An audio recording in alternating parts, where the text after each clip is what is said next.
ለንደን ልትደምቅ ነው። ሻምፒዮኖቹ የመወዳደራቸው ነገር እውን ሆኗል። ፍጥጫው ተጠብቋል። አንገት ለአንገት የተያያዙት ትዕግስት አሰፋና ሲፈን ሀሰን አሁን የሚለይላቸው ይመስላል።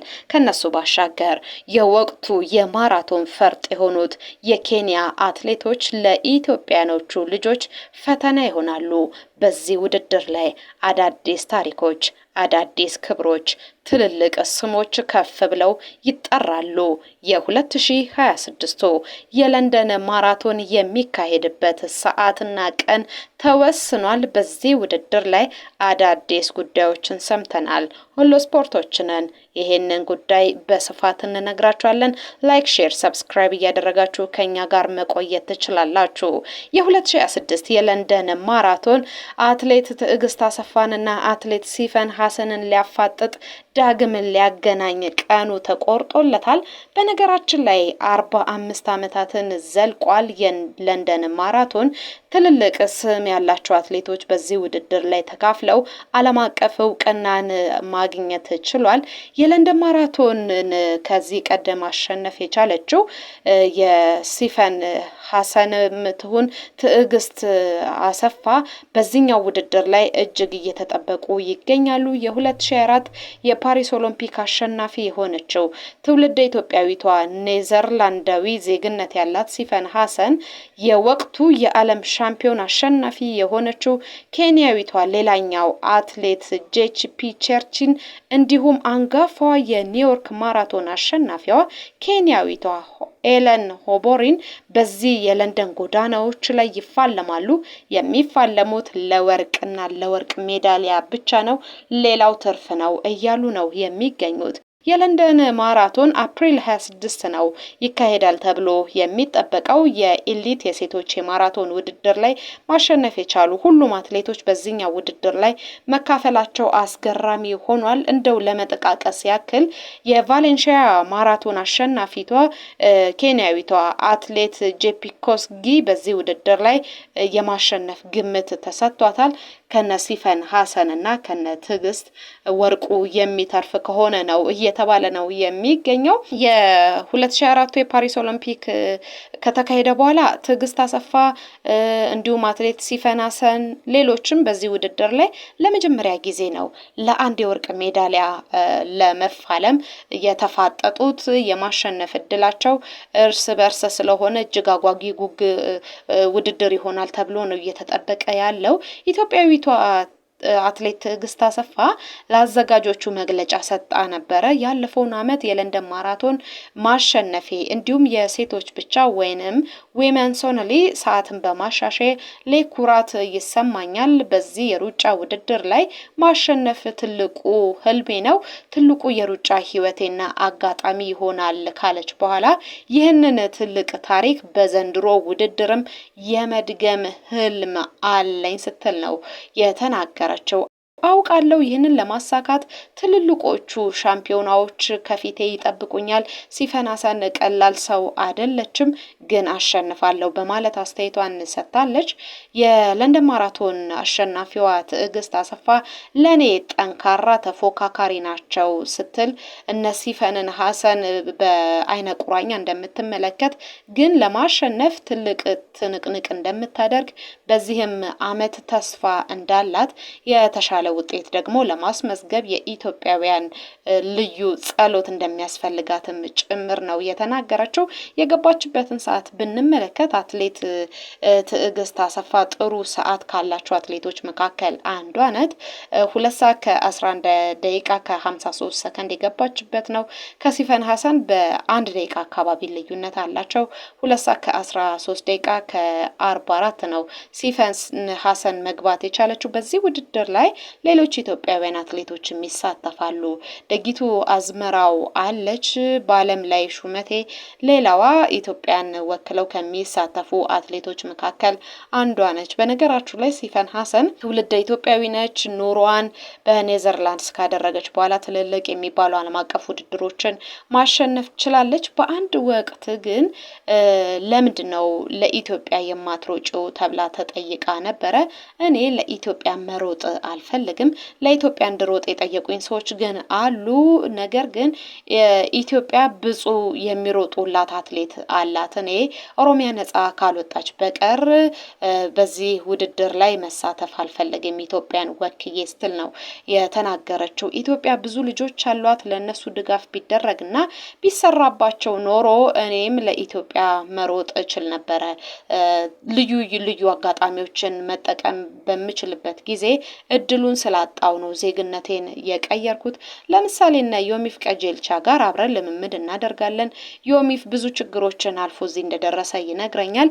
አሁን እኔ ለኔዘርላንድስ ነው እየሮጥክ ያለሁት። ልዩ አትሌት መሆኔን በዛ አስመስክሬያለሁ። ኢትዮጵያ ውስጥ ግን አቅም ላላቸው አትሌቶች እድሉ ቢሰጣቸው ድጋፍ ቢደረግላቸው ለሌላ ሀገር የሚሮጡ አይመስለኝም። የኔም ሀሳብ እንደዛ ስለሆነ እኔ ካሁን በኋላ ይሄንን ጥያቄ ባጠይቁኝ ጥሩ ነው። ለኢትዮጵያ መሮጥ አልፈልግም ስትል ነው የተናገረችው። የኢትዮጵያውያን ኩራት የሆነችው ትዕግስት አሰፋ ግን አሁንም ለኢትዮጵያ መሮጧንና ድል ማስመዝገቧን እንደቀጠለች ነው የምትገኘው። ሆለታ ኦሮሚያ አካባቢ ነው የተወለደችው።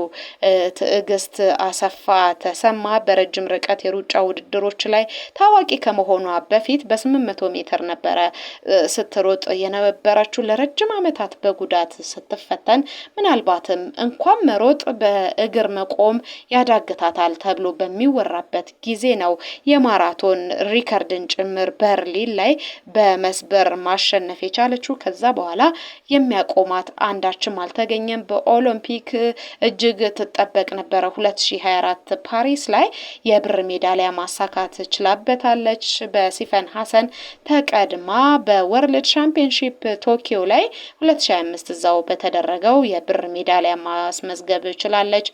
ወርልድ ማራቶን ሜጀር የሚባሉ የሩጫ ውድድሮች ላይ በወርቅ የተንበሸበሸች አትሌት ነች። ለምሳሌ በርሊን 2022፣ በርሊን እዛ 2023፣ ለንደን የአምናውን አሸናፊ ነች። የወርቅ ሜዳሊያዎችን የሰበሰበችባቸው የውድድር ጊዜዎች ናቸው። የ2024ቱን የለንደን ማራቶንን በብር ሜዳሊያ ባለቤትነት አጠናቃለች። ዘንድሮ ለሶስተኛ ጊዜ ውጤቷን አሻሽላ ዳግም የወርቅ ሜዳሊያውን ተወስዳለች ተብሎ ነው የሚጠበቀው። በነገራችሁ ላይ ይቺ አትሌት በ800 ሜትር ነው የሩጫ ህይወቷ የተጀመረው ብለናቸዋል። በ4x400 የዱላ ቅብብልም ጭምር የብር ሜዳሊያ ማሳካት የቻለች ድንቅ አትሌት ነች። ይህቺ የኢትዮጵያውያን ኩራት፣ ኢትዮጵያውያን የወርቅ ሜዳሊያን ባጣንበት በተቸገርንበት ጊዜ ወርቅን አምጥታለን አሸናፊ እንድንሆን ያስቻለችን አትሌታችን በሚቀጥሉት ቀናት ላይ ውድድሯን ታደርጋለች። የወርቅ ሜዳሊያን የኔ ነው ብላለች። ድል እንዲቀናት እንመኛለን። ድል ለጀግናው አትሌታችን ትዕግስት አሰፋ እንላለን። ተፎካካሪዋ ግን የምትቻል አይደለችም። ሲፈን ሀሰን ነች። በነገራችን ላይ የሀገራችን ልጅ የምትፈተነው ሲፈን ሀሰን አዳማ ነው ተወልዳ ያደገችው። በግሎባል ስፖርት አትሌቲክስ ስር ከሚሮጡ አትሌቶች መካከል አንዷ ናት። የሩጫ ህይወቷን ልክ እንደ ትዕግስት አሰፋ ሁሉ በ800 ሜትር ነው መጀመር የቻለችው። 2016 ሪዮ ደ ጄኔሪዮ ላይ በተካሄደው የ800 ሜትር የሩጫ ውድድር 21ኛ ደረጃን ይዛ ማጠናቀቅ ችላለች። በ5000 ሜትር ደግሞ 5ኛ ደረጃ ይዛ ማጠናቀቋ ይታወሳል። ከዛ በኋላ ነው ቀስ በቀስ ፊቷን ወደ ማራቶን ማዞር የቻለችው። 2020 የቶኪዮ ኦሎምፒክ ላይ በ1500 ሜትር 3ኛ ደረጃን ይዛ አጠናቃለች። በ5000 ሜትር የወርቅ ሜዳሊያ ባለቤት ነች። በ10000 ሜትር ተመሳሳይ የወርቅ ሜዳሊያ ማምጣት የቻለችበት ጊዜ ነው 2024። እንደኔ ግምት ለሲፈን ሀሰን ድንቁ የውድድር ጊዜ በበርካታ ውድድሮች የተፈተነችበት ጊዜ እንደሆነ ማስታወስ እንችላለን። 5000፣ 10000 ማራቶንን ሮጣለች። በ5000 ሜትር 3ኛ ወጣለች። በ10000 ሜትር 3ኛ ወጣለች። በማራቶን ደግሞ ይሄ ሁሉ ርቀት ሮጣ ከማጣሪያውም ጭምር ታግላ የወርቅ ሜዳሊያ አምጥታ ድንቅ አትሌት መሆኗን አስመዝክራለች። እቺ አትሌት ፋይናሊስት የሆነችባቸው የውድድር ጊዜዎችን ማንሳት እንችላለን። 2015 ቤጂንግ ላይ በ800 ሜትር 9ኛ የወጣችበት ጊዜ የልጅነት ዘመኗ ነው። 2017 ለንደን በ5000 ሜትር 3ኛ ሆና ነው ውድድሯን ያጠናቀቀችው። ይቺ አትሌት ድንቅ የውድድር ጊዜን ያሳለፈችባቸው ጊዜያት ደግሞ በወርልድ ሻምፒዮንሺፕ ላይ ነው። 2019 ዶሃ ብንመለከት በ1500 ሜትር የወርቅ ሜዳሊያ ባለቤት ነች። በዛው የውድድር ዘመንና ስፍራ በ10000 ሜትርም ሮጣ የወርቅ ሜዳሊያ ማምጣት ችላለች።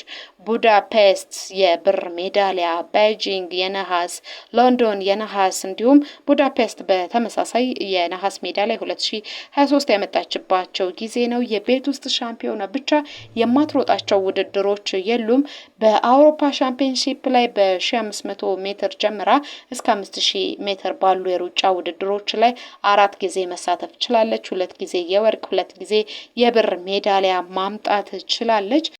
ይህቺ አትሌት የሀገራችንን ድንቅ አትሌት ትፈትናለች። ትዕግስት አሰፋ ተሰማን ለውድድሩ ለአሸናፊነት ይሄ ያሸንፋል በዚህ ሰዓት ይገባሉ ተብሎ የሚጠቀስ ነገር አይደለም።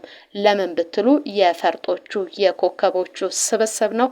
ለማንኛውም ድል ለትዕግስት አሰፋ፣ ድል ለሀገራችን እንላለን። የለንደን ማራቶንን እንጠብቃለን። እናንተ መልካም ምኞታችሁ መግለጽ ትችላላችሁ። አበቃ።